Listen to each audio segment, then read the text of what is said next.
Boa tarde, pessoal. Tudo bem?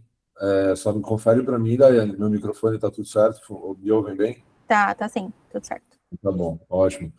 Então, para quem está ao vivo aqui com a gente nessa quarta-feira, boa tarde. Obrigado mais uma vez por vocês reservarem esse tempinho para estudar, se atualizar junto com a Performance Nutrition. É sempre um prazer ter vocês aqui. Lembrando que essa aula depois fica para a posteridade, né? Então, se você está assistindo depois, também obrigado por você ter reservado o seu tempo para nos assistir.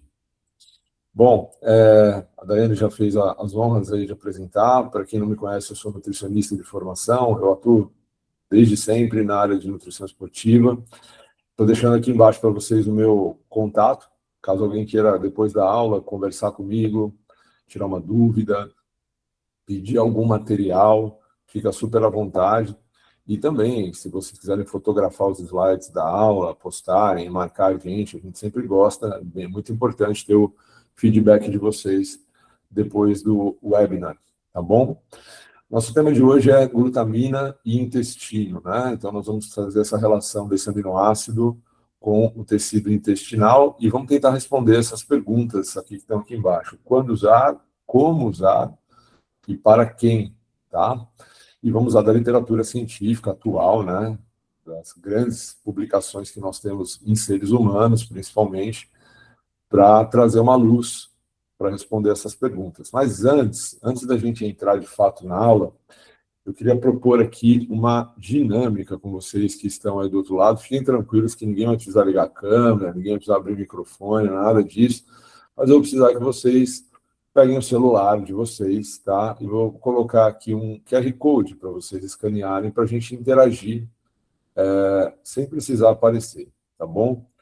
Então, olha só, eu queria que vocês escaneassem esse QR Code aqui, por gentileza. E alguém levantou a mão aí. Tá tudo bem, Daiane? Tá tudo certo? Tá sim. Tá dando para ver aqui o slide, né? Tá sim. Tá.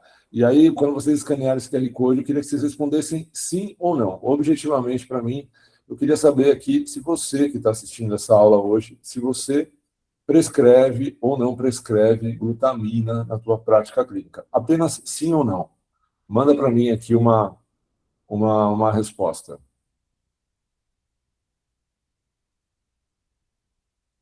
Pode o QR Code não funcionar, né? Estou vendo que o pessoal está curtindo aqui embaixo.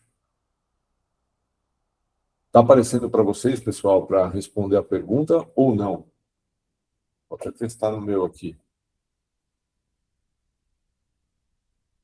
Não chegou nenhuma resposta, estou achando estranho aqui.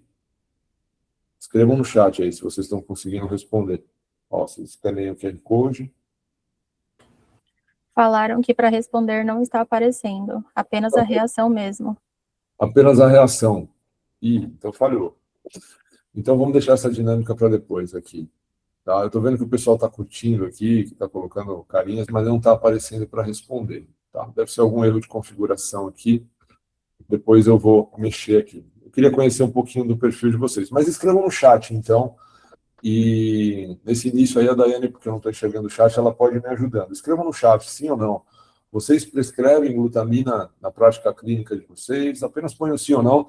Daiane pode me dando um parcial aí, está chegando muito sim ou muito não. E o pessoal tem respondido bastante aí. Então, Sim.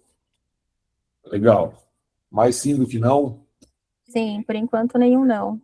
Por enquanto, nem eu não. Ó, então, esse é um bom sinal. Ótimo. E se não prescrever, não tem problema nenhum, tá? A gente está aqui para se atualizar, tá? Aí a gente precisa ajudar quem não prescreve para ver se faz sentido mesmo. Mas a maioria falando que sim, Daiane. Isso. Tá bom. E aí uma segunda pergunta, né? Quando vocês prescrevem glutamina para alguém, para algum paciente, por que vocês prescrevem glutamina? Qual que é o motivo da prescrição? Olha, eu quis tratar essa queixa, eu prescrevi com essa finalidade. Qual que é o grande motivo, a principal razão que vocês utilizam glutamina dentro do consultório hoje? Podem também escrever aí para a gente dar ele dando uma olhada.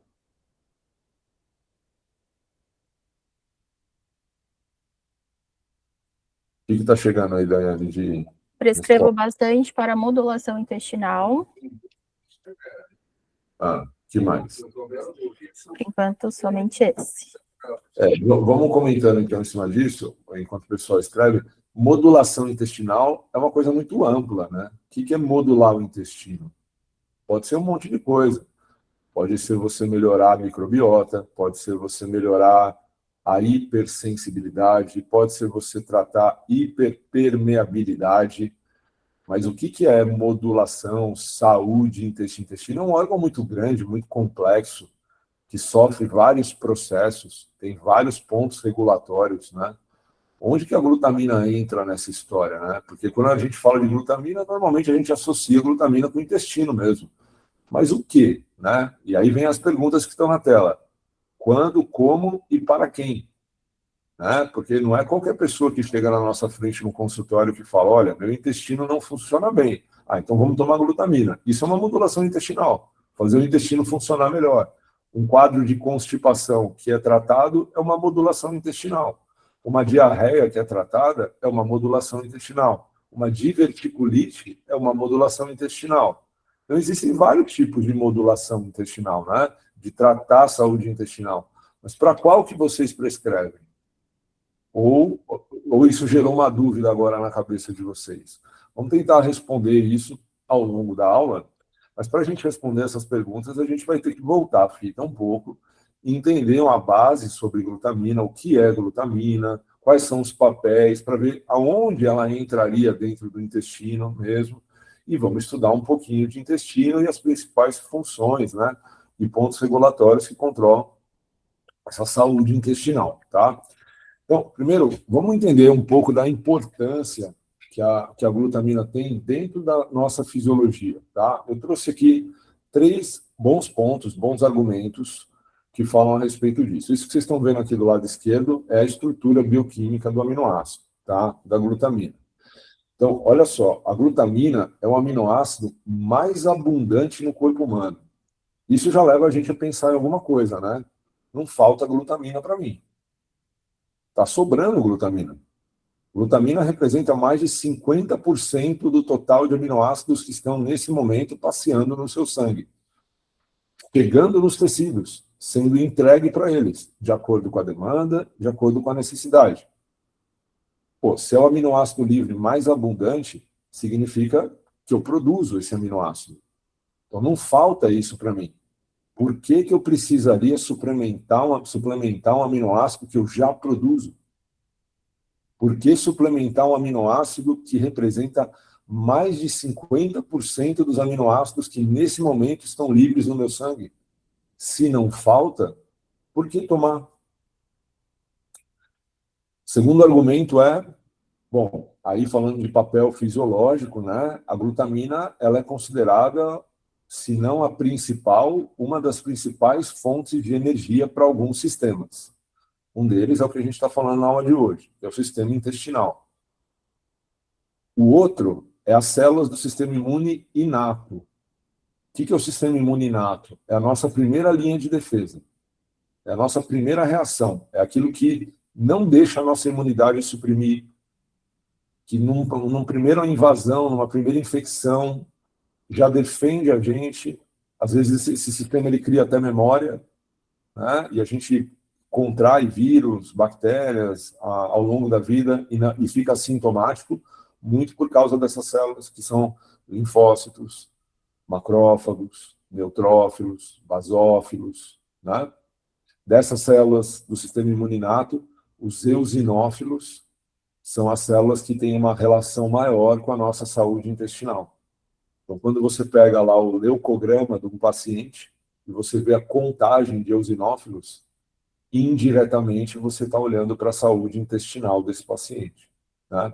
Muito difícil a gente ter exames, né, na prática clínica hoje acessíveis, baixo custo, rápidos no resultado, que falem de intestino. A gente está olhando sempre para o sangue, né? E o sangue é reflexo do todo, é sistêmico. Como é que a gente garante de onde veio aquela célula? Não garante. A gente, por conhecimento de causa, supõe. A gente interpreta o exame de sangue, mas a gente não consegue garantir que aquele eosinófilo veio só do intestino. Não, pode ter vindo de outras células também. mas a gente sabe que um eosinófilo, por exemplo, quando passa de 4%, ele pode, não é uma regra, mas ele pode estar representando uma hiperpermeabilidade intestinal, por exemplo, tá? Que é a integridade do intestino, principalmente desse tecido, dessa parte aí que está escrito que é um endotélio intestinal. E a glutamina, ela é um combustível para essas células. Ela funciona como fonte de energia. Não é só ela, mas ela tem uma afinidade grande. Essas células têm uma preferência grande por glutamina. Outros combustíveis que são usados por essas células, glicose, também, arginina, também um aminoácido muito utilizado. Tanto que esses dois são aminoácidos que, quando você suplementa, dificilmente eles passam para a circulação. Eles não chegam no sangue, porque o enterócito consome tudo. É fonte de energia. Então, aquela história que a gente escuta falar que a arginina gera vasodilatação. Não, não gera. Tá? E isso já foi estudado e se interrompeu o estudo em 2010. O último estudo em ser humano com arginina e vasodilatação parou em 2010. Foi um estudo do Stuart Phillips, mostrando que mesmo que você suplemente uma dose alta de arginina em humanos, isso não gera vasodilatação, provavelmente porque o intestino consome. E o mesmo vale para a glutamina. Tá? Então, olha que interessante quando a gente para por um minuto para checar aquilo que a gente está muito condicionado a ouvir e repetir. Quantos de nós aqui não escutamos todos os dias? Glutamina, 5 gramas, em jejum, com limão, orando, ou à noite, antes de dormir. E a gente já parou para checar essa informação alguma vez? Ou a gente só saiu replicando? Olha o perigo que é isso, né? A gente está suplementando um aminoácido que o corpo já produz e não falta. Será que a gente já parou para checar essa informação? E olha que a gente está no primeiro slide ainda. Então, olha como a nossa responsabilidade acadêmica no consultório ela é importante, pessoal. Tá? Aí começa a entrar um terceiro argumento que talvez possa justificar o uso exógeno em cima do endógeno, que é essa vulnerabilidade catabólica. O que é vulnerabilidade catabólica? É quando a gente tem uma quebra de homeostase, uma quebra de equilíbrio. E aí tem uma palavra importante, catabólica. Ou seja, alguma coisa que leva a catabolismo é depressão, é redução, é perda. Alguma coisa que está levando a uma perda. Perda do quê? Dessa glutamina que você já produz, que já está no teu sangue. Então, se algum quadro clínico, agudo ou crônico, ou seja, dias ou semanas e meses, levou a um consumo dessa glutamina no sangue, pode ser que a suplementação seja necessária. Então, vocês percebem que a suplementação parece que ela só faz sentido quando tem demanda? Não faz sentido consumir por consumir, tomar por tomar, só porque eu quero alimentar o meu... Não precisa, você já produz. Mas em situações de estresse, onde você tem uma demanda aumentada, e aí a gente precisa conhecer quais são essas situações e como usar em cada uma delas, parece que essa glutamina plasmática ela é depletada. E essa depleção pode levar ali a uma demanda, a um aumento de necessidade. Tá? Todo estado catabólico ele é caracterizado por um alto consumo energético, você está perdendo. Você está consumindo aquilo de uma velocidade maior do que você gostaria. E aqui tem algumas condições para exemplificar. Olha só, todas são condições inflamatórias, né? Sistêmicas, que atingem os tecidos como um todo. Uma queimadura, tá? Sepse, traumas, uma queda de imunidade muito severa, né? Quando a gente fala exercício de resistência, depende, né? Que exercício é esse, qual é o volume, a intensidade que está sendo aplicada, a frequência, como que é a periodização disso. Exercícios aeróbios também podem causar esse tipo de coisa, dependendo do volume que está sendo aplicado de treinamento naquela semana da periodização. Então, primeiro a gente precisa enxergar uma janela, uma oportunidade de suplementação que é causada por essa vulnerabilidade catabólica. Tá? A glutamina tem outras funções também. Glutaminólise, que é o que vocês estão vendo escrito na tela, não é quebra de glutamina, é quando a gente tem a produção de substratos a partir da glutamina.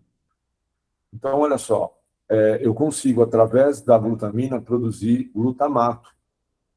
Através da glutamina eu consigo produzir alfa-cetoglutarato, consigo produzir alanina e consigo produzir aspartato. Essas reações, elas são todas ping-pong. Ping-pong significa que eu posso ir da glutamina para o glutamato, do glutamato para a glutamina. Do glutamato para o alfa-cetoglutarato, do alfa-cetoglutarato para o glutamato. Ela vai e volta. Porque quem faz essas reações são enzimas que a gente chama de aminotransferases. Elas transferem o grupamento amino. E isso pode ser de lá para cá ou de cá para lá. Então não tem muita regra. Tá? O que determina se eu vou jogar o grupamento amino para lá ou para cá? A demanda. Quem que eu estou precisando gerar agora? Um cetoácido, um ácido ou um aminoácido? E isso vai fazer com que eu transfira o grupamento amino para lá ou para cá. Por exemplo, vamos pegar alguns exemplos na tela aqui. A alanina. A alanina é o nosso principal aminoácido gliconeogênico. É o aminoácido que tem o maior potencial para virar glicose. Quem produz a alanina? O músculo. A partir de quem? A partir do glutamato. Que vem da onde? Da glutamina. Então, percebe que se eu entrar num período muito prolongado de jejum, por exemplo, e eu precisar abastecer os meus tecidos com glicose, eu vou entrar em catabolismo. Eu vou começar a degradar a proteína muscular para liberar glutamina, para produzir glutamato, para gerar alanina. Essa alanina vai sair do meu músculo, ela vai para o fígado, e no fígado ela vai sofrer a conversão a piruvato, glicose. E essa glicose volta para o músculo para abastecer ele como fonte de energia. Então, percebe que o melhor anticatabólico que existe chama-se carboidrato. Porque a partir disso você direciona o aminoácido para onde ele precisa, não para uma rota alternativa. Tá? Então, a gente consegue produzir energia a partir da glutamina? Indiretamente, sim. Porque a glutamina gera alanina através do glutamato, que vira glicose, fonte de energia. Tá? E quem faz essa produção toda que vocês estão vendo na tela aqui é o músculo. Quem é o tecido responsável por o meu corpo produzir muita glutamina? O músculo. E por que o músculo é tão eficiente em produzir glutamina? Porque o músculo ele faz reserva, estoque de 2 aminoácidos. Um é o glutamato, o outro é a alanina. Nós fazemos reserva. Nesse momento existe dentro do teu músculo uma reserva de glutamato e uma reserva de alanina. Porque se você resolver ficar muito tempo sem comer, se você deixar de comer carboidrato, você tem uma reserva de alanina ali que vai ser degradada, vai vir através da degradação, do catabolismo, vai ser liberada para o fígado produzir glicose. E se você entrar num estado inflamatório muito elevado, se você precisar produzir mais glutamina, esse glutamato que está dentro do teu músculo vai fazer essa doação. O músculo, inclusive, ele é um doador de glutamina para o intestino. Essa glutamina que é produzida no músculo, ela é doada para o intestino. Então, por que eu precisaria suplementar? Porque eu tive uma quebra de homeostase. Precisa de uma justificativa. Não basta suplementar com base no sinal clínico. Não basta suplementar só para ter um intestino saudável. Eu preciso ter demanda. E essa demanda a gente gera através de um quadro inflamatório. Por isso que os marcadores bioquímicos, eles são importantes. 70% das decisões clínicas de consultório são baseadas em exame de sangue. 70%, isso é estatístico.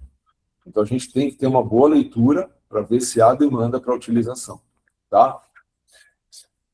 Focando um pouco mais no nosso intestino, agora, olha só, a gente tem aqui, de uma maneira bem mais simplificada, obviamente, né? A nossa célula intestinal, que a gente chama de enterócito, essas bordinhas que vocês estão vendo, a gente chama de brush border, que é a borda em escova, onde está escrito corrente sanguínea, é o que está para fora, né? E aí vocês estão vendo uma setinha ali chamada de dieta, alimentando essa borda em escova ali, especificamente a borda em escova, dá para ver isso lá dentro. Um ponteiro de gasolina ali, colocando alto. O que isso indica? Que a dieta tem um papel muito importante para abastecer a formação dessas estruturas. Aqui a gente vai dar um zoom nelas daqui a pouco. Então, a partir da nutrição, a gente consegue modular a integridade do intestino. Então, quando eu falo de modulação intestinal, que modulação é essa? É a integridade da barreira epitelial, do enterócito. tá? Para que ele fique juntinho, sem hiperpermeabilidade. E isso é um tipo de modulação intestinal, que não é todo nutriente que faz. Alguns fazem, outros não. Isso é o que a gente chama de hiperpermeabilidade, tá? E essas células intestinais, elas usam energia numa velocidade muito alta, porque o turnover dessas células é muito grande. O turnover é a velocidade que elas nascem e morrem, nascem e morrem. É igual a pele. Já ouviram falar disso, né? Que a gente perde célula epitelial aqui, da derme, né? De uma maneira muito elevada, né? De uma maneira muito acelerada. O intestino também é assim. Ele se degrada e se recompõe, se degrada e se recompõe a todo momento. Por isso que é importante você ter um bom funcionamento intestinal. Porque cada vez que você vai ao banheiro, não tem só bolo fecal de alimento ali. Tem células intestinais que já não têm função ali, que você está descartando. E se você deixa de ir ao banheiro por muitos dias, muito provavelmente você está acumulando células intestinais que já não têm função. Tá? E isso pode ir gerando, de fato, um quadro inflamatório. Por isso que a frequência intestinal também é importante. Tá?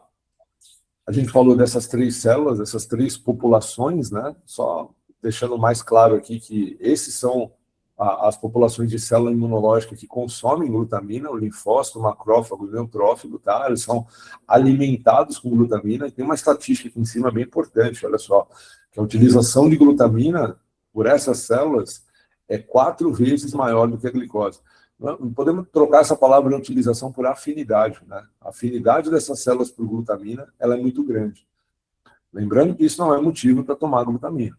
Isso é um motivo para você conhecer o metabolismo dessas células e, caso seja necessário, essas células entrem em quebra de homeostase, você vai precisar abastecê-las com mais glutamina, tá? Aqui a gente tem a gente vai ter 2 figuras agora. Esse é o próximo slide, que vai ilustrar bem um pouco desse papel. Olha só.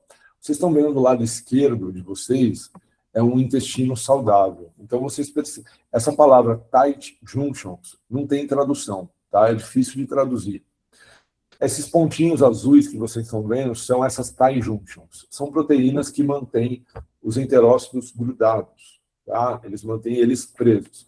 Imagina que o nosso intestino, eu falo isso sempre no consultório, para explicar para o paciente. O intestino é como se fosse um crochê, uma blusa de crochê. Para você não passar frio, o crochê ele tem que estar bem apertado, senão entra vento. Isso é o nosso intestino. Ele tem que estar bem juntinho, ele tem que estar bem apertado. Se ele abrir, significa que eu aumentei o quadro de hiperpermeabilidade. Isso chama de vazamento paracelular. Sai de uma célula e vai para outra. Tá? Essa abertura, essas junções, que é o que está do lado direito, ó, vocês percebem que tem uma setinha puxando para baixo e tem esses pontinhos pretos aqui, ó, vazando para o sangue, ó, causando uma inflamação sistêmica. Isso só vai acontecer quando o intestino inflamar. Não é qualquer inflamação, é uma inflamação expressiva. Isso pode ser causado tanto por uma perda de integridade ou talvez pela microbiota intestinal, que desequilibrou. Bactérias patogênicas, gram-negativas, por exemplo, que a gente avalia num exame de precisão, que é o exame de microbioma intestinal. Por isso, para isso que ele serve, para a gente ver a população de bactérias no intestino, a proporção entre elas. Ou porque eu perdi muita bactéria protetora que está na minha mucosa.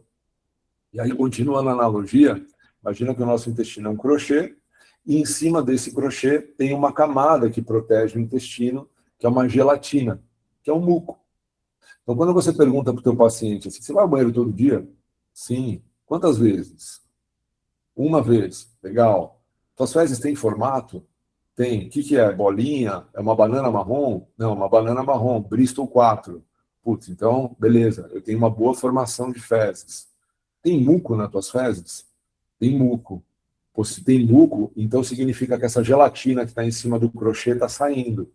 Então, ele está muito inflamado. Está bem inflamado mesmo. Provavelmente essa camada de proteção está se desfazendo. Não só está aberto, mas está desfazendo a camada de proteção. Quando a gente não tem o exame, a gente pergunta: as fezes boiam ou afundam na água? Se elas boiarem, poxa, talvez tenha muitos gases presos no meio das fezes. E os gases fazem boiar. E o que isso quer dizer? Fermentação excessiva. Ou a lipase não está funcionando bem, não está digerindo gordura. Sai gordura nas fezes e as fezes boiam. Então, esses sinais clínicos, a gente tem que ir puxando para tentar entender um pouco, é difícil, mas é tentar entender um pouco o que está acontecendo. Então, percebe que isso é um problema, quando você tem essa hiperpermeabilidade intestinal. No exame de sangue, muitas vezes, quem que indica isso? É o eosinófilo. Tá? Quando ele está um pouco mais elevado, tem que associar, obviamente, a outras coisas. Mas bateu o olho no eosinófilo um pouco mais alto, primeira pergunta, como vai teu intestino? Vamos conversar sobre esses indicadores, frequência, formato das fezes, se tem muco, cor, cheiro, se boia, se afunda, tem que começar a mapear tudo isso, tá? E aí, aonde entra a glutamina nessa história, né? A glutamina ela vai ajudar a proteger a integridade dessa barreira, tá? Por ela agir ali como uma fonte de energia, ela aumenta a concentração de algumas proteínas protetoras, principalmente essa imunoglobulina A. E essa produção aumentada ali vai refazer a integridade da mucosa. Então, uma indicação que a gente teoricamente, presta atenção, teoricamente tem, é quando a gente tem quadros de hiperpermeabilidade intestinal. Não é hipersensibilidade, é hiperpermeabilidade, tá? Hipersensibilidade você pode ter sem danificar a tua barreira. O intestino é sensível a certos nutrientes. Isso não quer dizer que ele tem hiperpermeabilidade. A hiperpermeabilidade é um quadro inflamatório. Não é uma reação de sensibilidade, é um quadro inflamatório. Não é uma intolerância, não é uma alergia. Pode estar associado, mas é um quadro inflamatório, tá bom? Então, a glutamina agiria como um combustível para você produzir imunoglobulina A, para você refazer essa mucosa intestinal, tá? Então, aqui tem um resumo do que eu falei até agora. Olha só, ela vai agir, então, como combustível para as células de defesa do sistema imune inato, que são as nossas primeiras linhas de defesa, linfócitos, neutrófagos, macrófagos, tá? Ela é um combustível direto para renovação, afinal, os enterócitos, eles têm um turnover muito elevado, como a gente falou, eles constroem, degradam, e em casos de hiperpermeabilidade intestinal, elas atuam refazendo a integridade dessa barreira, tá? Da mucosa. Então, esses são os três principais pontos e papéis da glutamina, falando de intestino, tá? Isso aqui a gente já falou, né? Eu só queria trazer um dado a mais em cima disso, né? Que é a questão da microbiota. A microbiota é o perfil de bactérias que a gente tem. As bactérias intestinais, elas também precisam de energia para sobreviver. Melhor, isso está cada vez mais claro, né? Quando a gente vai nos congressos, quando a gente pega as últimas publicações, é cada vez mais evidente e recomendado que probiótico não deve ser usado a qualquer preço ou a qualquer custo. A pessoa tem alguma queixa intestinal, se ela tem um intestino com algum sinal inflamatório, não se usa probiótico, né? Se modula a dieta. Imagina que o probiótico, imagina, vamos fazer uma outra analogia. Imagina que o nosso intestino é uma floresta, é um ecossistema. Se eu pegar um elefante e colocar no meio dessa floresta, só que essa floresta não tem árvore, não tem rio, não tem lago, esse elefante não sobrevive ali dentro, tá? Então imagina que se eu tenho um intestino inflamado e eu coloco um probiótico ali dentro, ele não tem ambiente para sobreviver. Pelo contrário, ele pode piorar o quadro inflamatório. Imagine numa guerra. A gente está tendo um monte por aí, dá para usar qualquer uma de exemplo.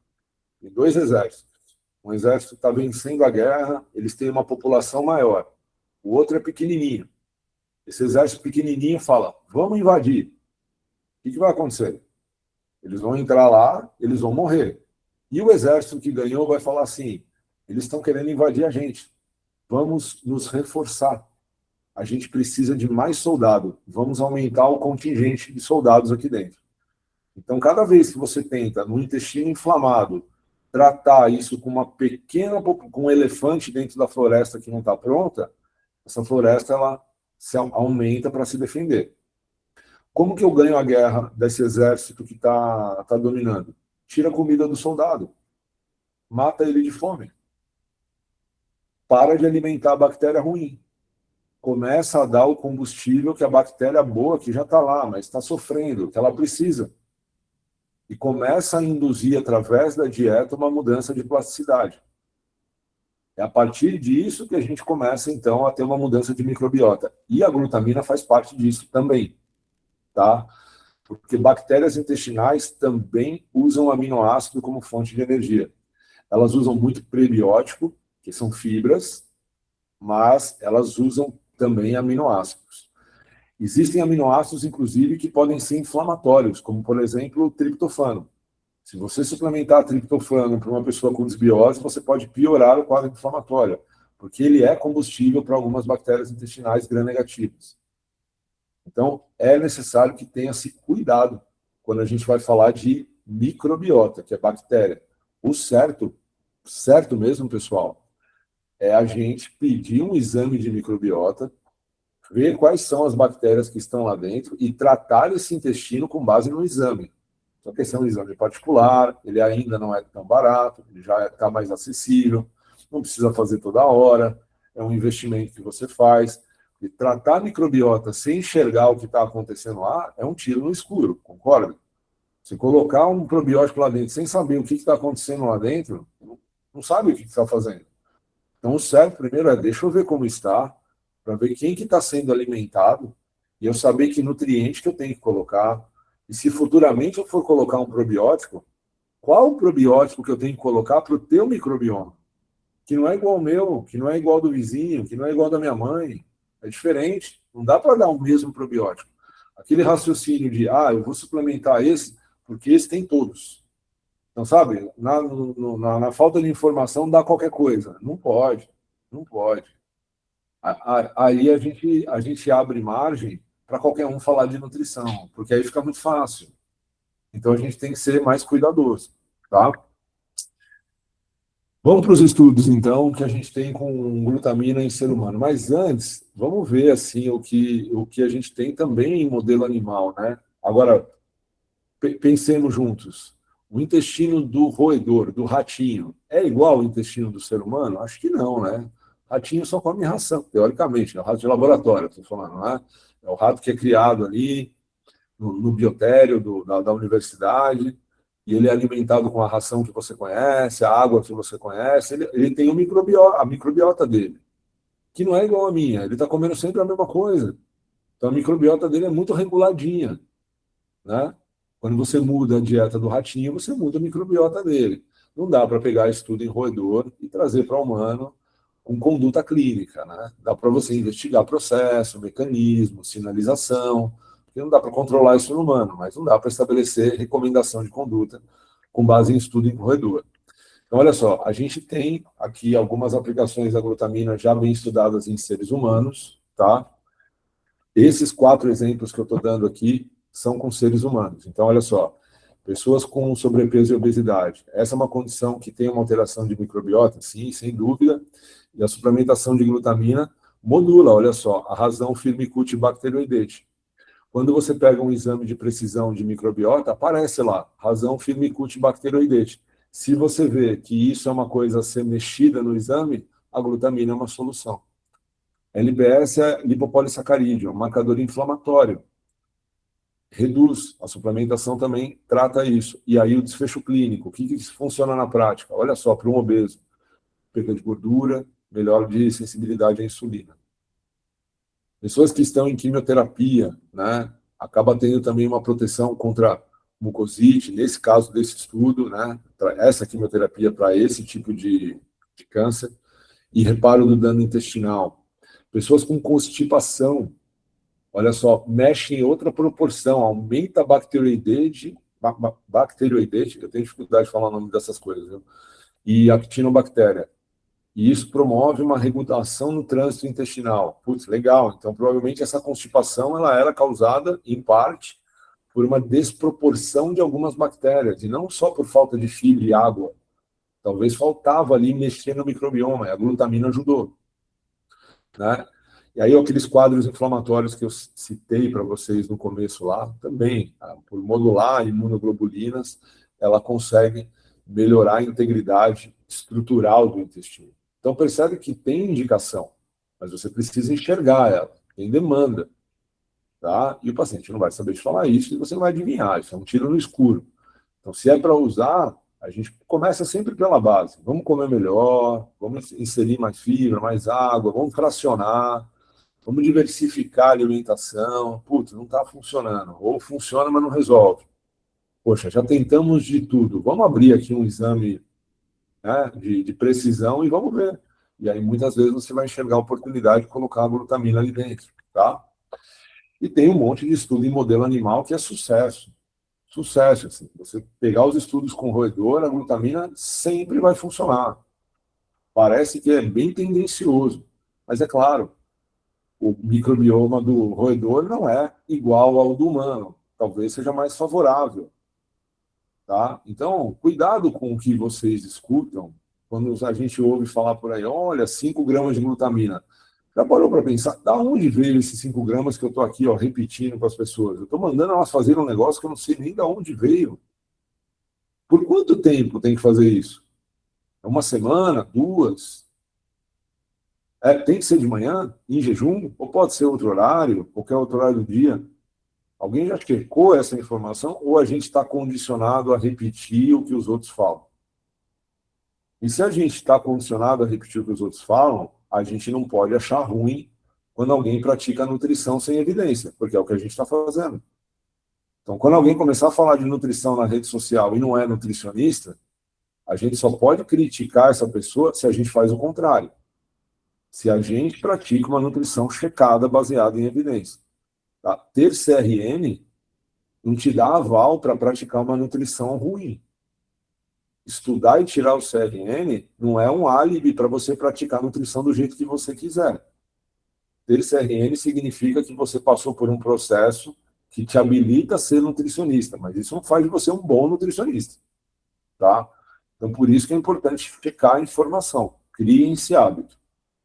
Para a gente tirar essa dúvida, a gente vai ter que correr atrás de estudos recentes em humanos que testaram isso.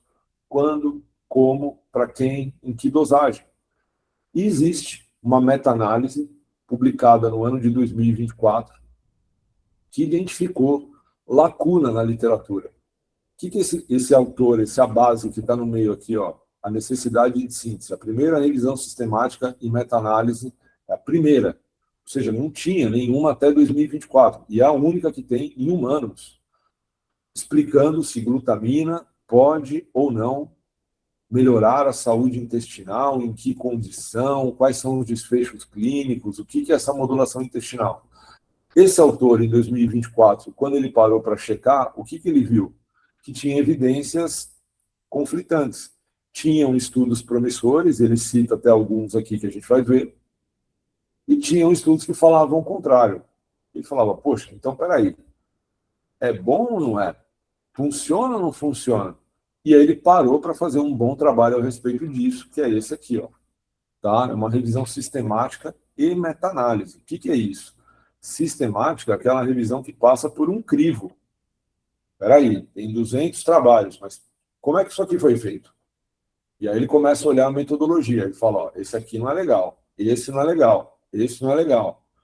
Aí ele vai lá, pô, de 200 sobraram, vou ser otimista, 10.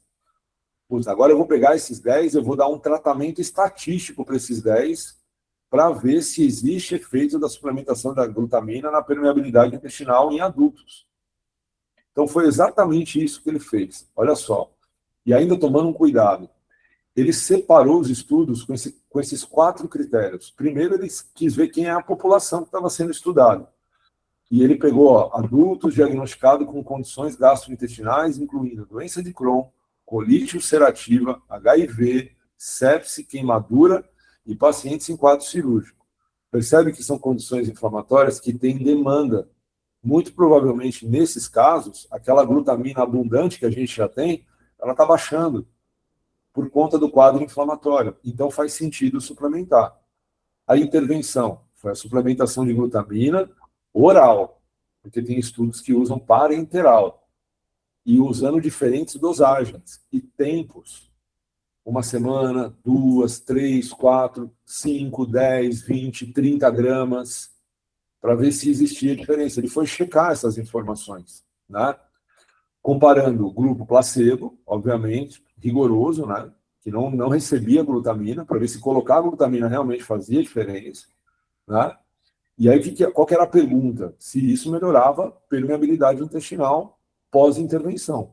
Ou seja, suplementei, melhorou ou não melhorou? De acordo com esses critérios que ele separou. Olha que interessante, né? Então, ele foi lá e começou a rastrear os estudos. E ele chegou em 3.364 estudos potenciais, tá? Desses potenciais, ele passou um primeiro filtro. Sobrou 940, tá? Desses 940, ele passou um segundo filtro. Sobrou 36.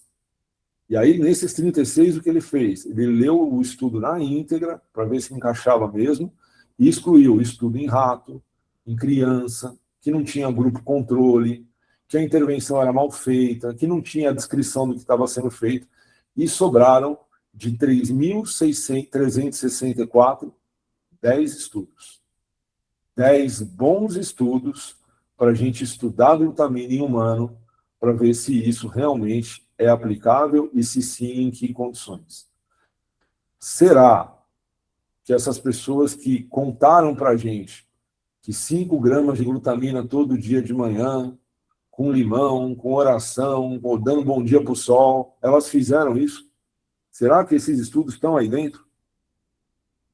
Será que a gente que ouviu essa informação teve o cuidado de checar antes de falar para a dona Maria, que está gastando não sei quanto aqui na consulta comigo, que ela tinha que comprar glutamina? Será que a gente teve esse carinho com a nossa profissão? Desses 10 estudos, todos eles somaram 428 pessoas no total. E ficaram bem distribuídos. 216 pessoas, é bastante gente. 216 pessoas no grupo intervenção, 212 no controle. A média de idade das pessoas nesse estudo, 46 anos. Podemos chamá-los de adulto. E essa glutamina foi testada nessas condições do quadro. Ó, doença de Crohn, doença inflamatória intestinal, pacientes com HIV positivo, quadros inflamatórios como sepse, falência de órgão, queimaduras, por exemplo, pós-operatório de cirurgia abdominal e algum câncer de quadro mais avançado, já com metástase e também de origens variadas, tá?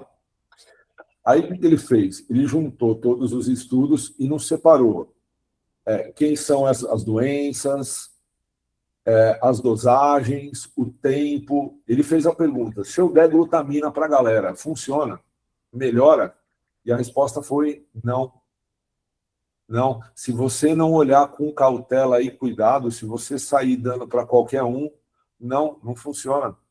Não melhora o quadro de hiperpermeabilidade intestinal. Cada linha dessas que vocês estão vendo na figura é um estudo.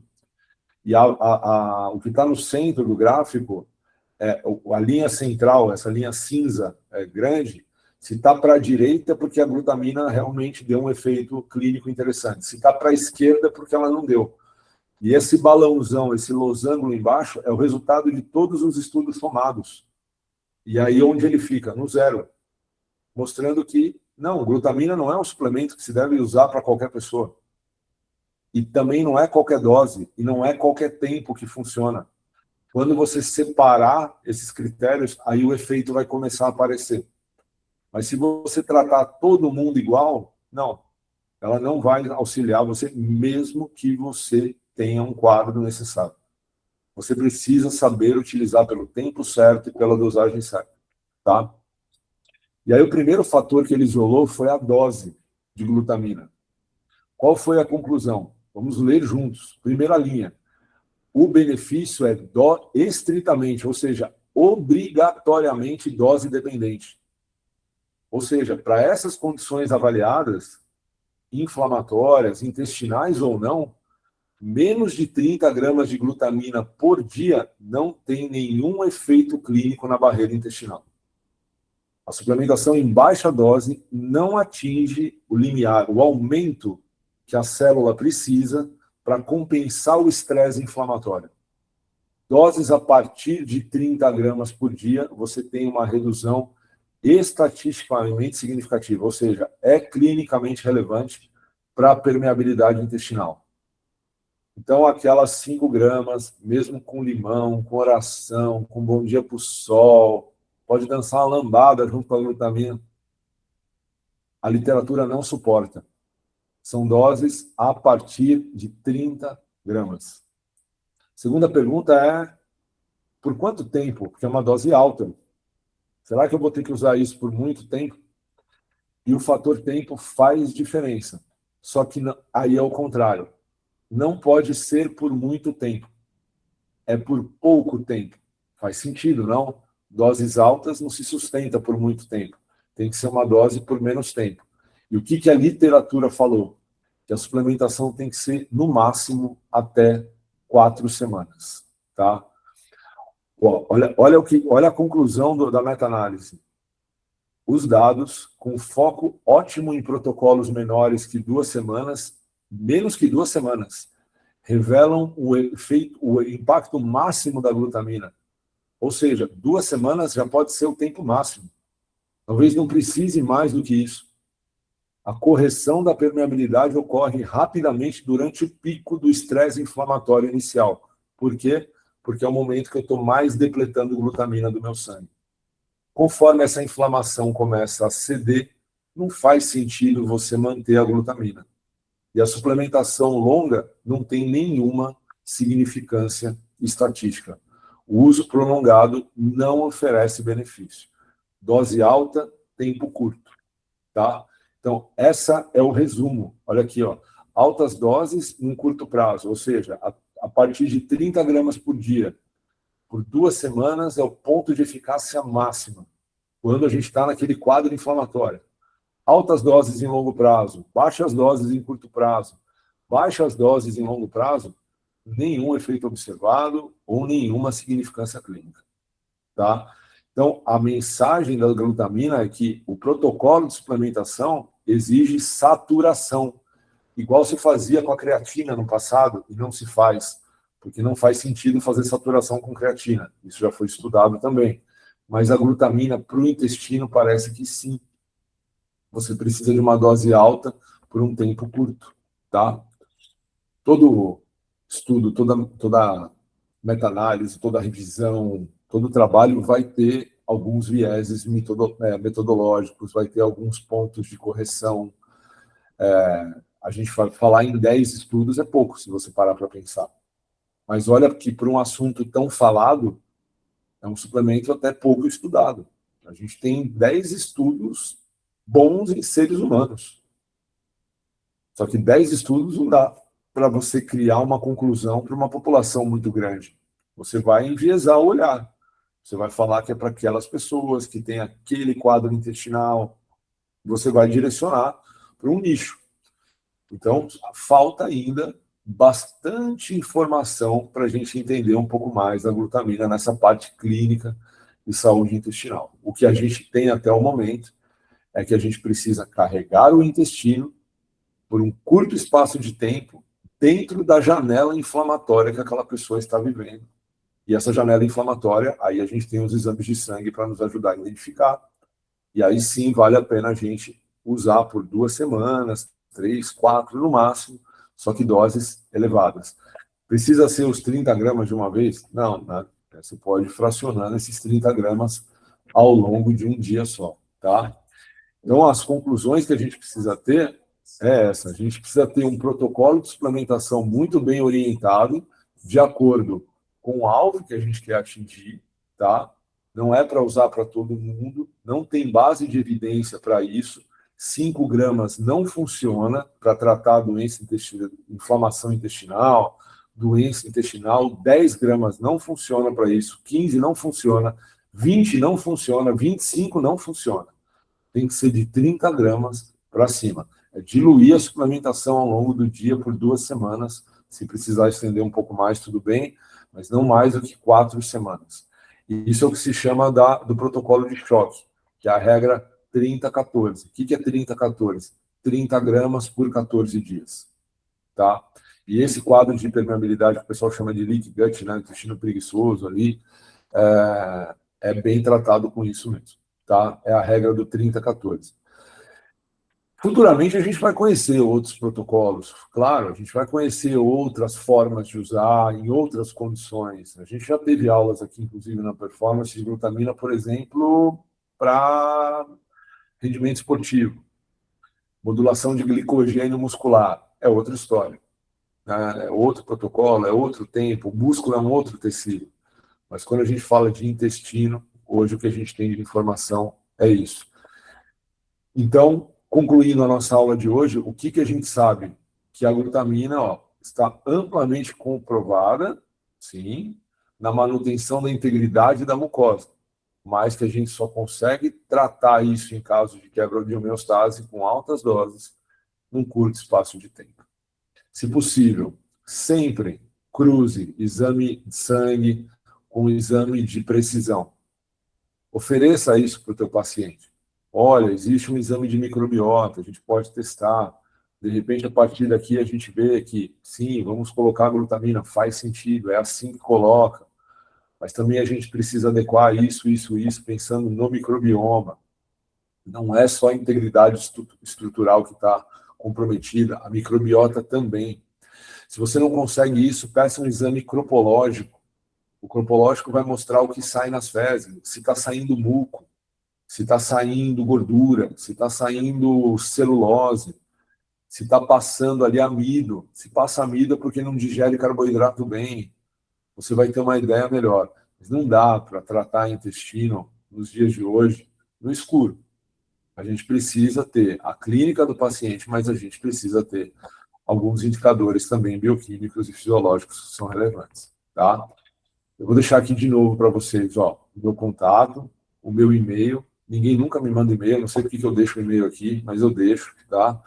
Tá aí o meu e-mail, mas o meu contato no Instagram, se vocês quiserem pedir material da aula, conversar um pouco sobre esses argumentos aqui, vale a pena, tá?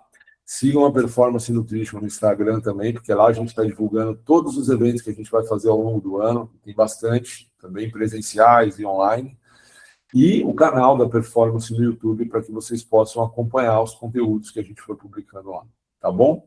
Eu espero ter ajudado um pouco vocês, elucidado um pouco mais a respeito de glutamina, pelo menos despertado o interesse para vocês, opa, deixa eu rever o que eu estou fazendo um pouco aqui, ou não, tá certo, era isso que eu já tinha lido mesmo, então estou atualizado, está tudo bem, mas se não, acho que eu preciso parar e estudar um pouco, preciso fechar um pouquinho a rede social, parar de ouvir um pouco de bobagem e começar a acessar a base de dados acadêmica e começar a estudar um pouco mais.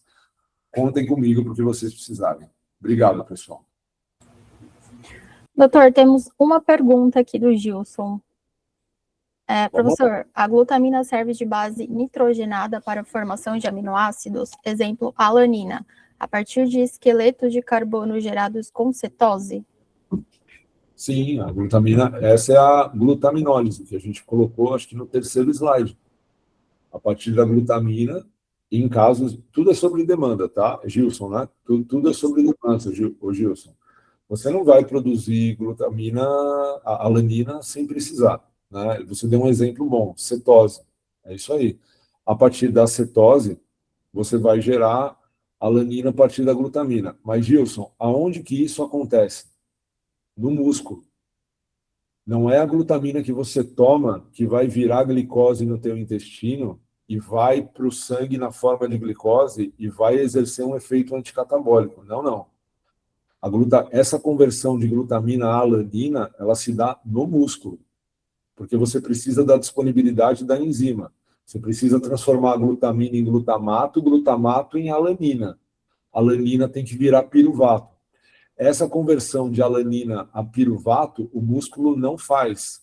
Quem faz é o fígado. Então, você tem que tirar a alanina do músculo, levar para o fígado para fazer piruvato, piruvato-glicose. E se você suplementar a glutamina sem precisar, ela vai bater no músculo e vai voltar. Porque lá no músculo já tem. Porque o músculo reserva glutamato. Lembra do que eu falei? Então, você não vai conseguir prevenir ou gerar glicose com glutamina em cetose suplementando, tá? Mas o músculo vai se encarregar de fazer esse papel com certeza. Ok, acho que foi isso de perguntas. Doutor Humberto, muito obrigada pela sua participação, pela clareza na condução do tema e pela generosidade em dividir sua experiência conosco. E para todos que estiverem presentes com a gente hoje, preparamos uma condição especial, o cupom de 25% de desconto exclusivo para os participantes deste webinar. Eu vou colocar agora aqui no chat o nome do cupom para vocês aproveitarem, tá? Agradecemos também a todos que acompanharam este encontro até aqui e esperamos que este conteúdo contribua ainda mais para a prática profissional de cada um de vocês. Muito obrigada pela presença e até o próximo webinar. Valeu, pessoal. Tchau, tchau.